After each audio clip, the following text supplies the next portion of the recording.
নিজেকে জাহান্নামের আগুন থেকে বাঁচানো। এর জন্য যা যা করার তাই করতে হবে। ফিতনা ফাসাদ এতটা বেশি যেটাকে থামানোর মতো কোনো রাস্তা নাই, ব্যবস্থাপনা নাই। বিশেষ করে নেট আসার পর ঘরে ঘরে বাড়ি বাড়ি মানুষ তালাক দিচ্ছে, স্ত্রীকে তালাক দিচ্ছে, একদম 3 তালাক দেয়। তো তালাক দেওয়ার আগ পর্যন্ত হক্কানি আলেমদের সাথে সম্পর্ক, কওমি মাদ্রাসার আলেমদের সাথে সম্পর্ক।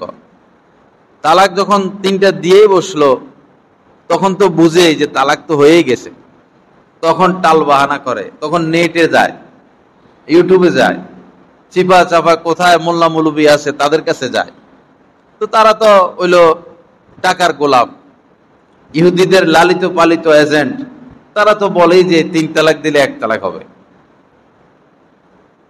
আবার মাযহাবের কথা বলে। আমার এক কাছের আত্মীয় একবারে সরাসরি 3 তালাক স্ত্রীকে। এখন আবার পরে আদালতে গেল, মামলা হলো। পরে জজ সাহেব বললেন যে সরকারি নিয়ম অনুযায়ী আপনাদের তালাক হয় নাই। মানে সরকারের তো একটা রুলস আছে, তালাক তো সরকারি নিয়ম, এটা তো শরীয়তের নিয়ম। বিয়ে করা, বিয়ে দেওয়া, এখানে তো শরীয়ত মানতে হবে, সরকারি আইন তো না। পরে জজ সাহেব বললেন যে আমি অনুরোধ করতেছি আপনি আপনার স্ত্রীকে নিয়ে আসেন।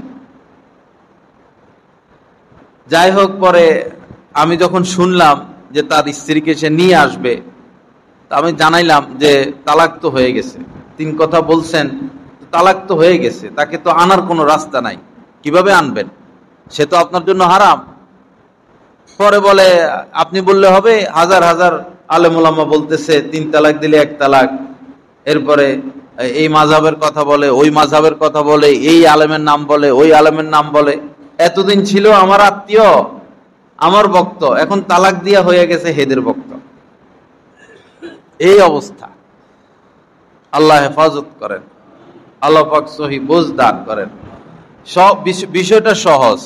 যেমন ধরুন, আপনি গাছের থেকে একটা আম পাড়ছেন, এরপরে মনে করেন 9টা 1 মিনিটে একটা আম পাড়ছেন, 9টা 2 মিনিটে আরেকটা আম গাছের থেকে পাড়লেন, 9টা 3 মিনিটে আরেকটা আম পাড়লেন। যোগফল কি? 3টা আম না 1টা আম? আম কয়টা হইল? 3টা না? তো এক লোক তার স্ত্রীকে 9টা 1 মিনিটে 1 তালাক দিল, 9টা 1.5 মিনিটে আরেক তালাক দিল, 9টা 2 মিনিটে আরেক তালাক দিল। মোট তালাক কয়টা হইল? কয়টা তালাক দিল? 3টা। কয়টা? 1টা। ওইখানে আমের ব্যাপারে হিসাব ঠিক আছে, আর এখানে তালাকের ব্যাপারে কয়েকটা। এই ধরনের কথাবার্তা তো তারা বলবেই। তাদের টার্গেট মুসলমানদের ঘরে ঘরে জারজ সন্তান ঢুকিয়ে দেওয়া, জারজ সন্তান ঢুকিয়ে দেওয়া। তারা তো সব জারজ। ইউরোপ, আমেরিকা, এদের তো পিতার পরিচয় নাই, এদের পিতার পরিচয় নাই।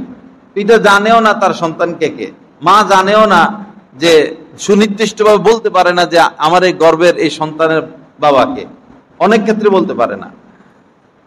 আর দাজ্জাল যখন আসবে, তো জারজরাই দাজ্জালকে বেশি অনুসরণ করবে। আর মুসলমানরা তো যেমন আরব দেশের নাম, সাহাবাদের নাম, নবী রাসূলদের নাম, এখনো আরব ওলাদের নামের সাথে পিতার নাম, ছেলের নামের সাথে পিতার নাম। যেমন এই ছেলের নাম মনে করেন সাদ, পিতার নাম আব্দুল্লাহ। তো তারা কিভাবে রাখে? সাদ বিন আব্দুল্লাহ, মানে আব্দুল্লাহর ছেলে সাদ। এখনো আরব বিশ্বে প্রত্যেক সন্তানের সাথে নামের সাথে পিতার নাম সাদ বিন আব্দুল্লাহ। মনে করেন ছেলের নাম ওমর, বাপের নাম রফিক, তো তারা নাম রাখবে ওমর বিন রফিক, ওমর বিন রফিক। জন্ম সনদ সুস্পষ্ট, তাদের কোনো জন্ম সনদ নাই। বহির্বিশ্বে নাস্তিকদের, কাফেরদের, ইহুদিদের, খ্রিস্টানদের বেশিরভাগ জন্ম সনদ নাই। এটা তাদের সহ্য হয় না। আইন পাশ করতে চাইছিল যে পিতার নাম বাদ, মায়ের নাম আনা হোক। আমাদের কলিজার টুকরা সরকারেরা, এরা তো আমাদের কলিজার টুকরা, কলিজার টুকরা সরকারেরা বিগত এটা চাইছিল, ও পাশ্চাত্য বিশ্বের আইন নিয়ে আসতে, পিতার নাম বাদ, সন্তানের নামের সাথে মায়ের নাম যুক্ত হবে। তো তখন ওলামা ইকরাম কি করবেন? কোরআন হাদিসের বিরুদ্ধে ডাক আসলে তখন এই আর সাধারণ মানুষকে পাওয়া যায় না।